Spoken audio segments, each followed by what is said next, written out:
कोचरेवाडी येथे भीषण आगीत 8 गवताच्या गंजी जळून खाक। 3 शेतकऱ्यांचे सुमारे 1,35,000चे नुकसान।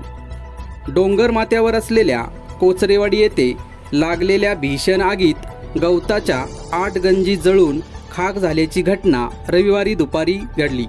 या आगीत 3 शेतकऱ्यांच्या गंजी जळून सुमारे 1,35,000चे मोठे नुकसान झाले आहे।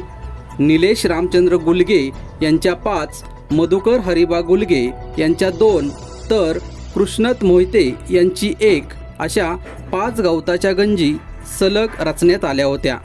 रविवारी दुपारी 3:30च्या सुमारास अचानकपणे आग लागल्याने 5ही गवताच्या गंजी आगीत जळून खाक झाल्या।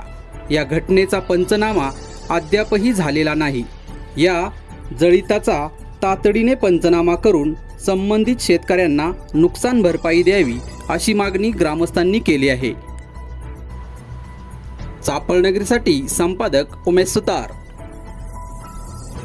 नवनवीन अपडेट पाहण्यासाठी आपल्या चापळनगरी यूट्यूब चॅनेलला लाईक करा, शेअर करा, सबस्क्राईब करा आणि बेल आयकॉनला क्लिक करा।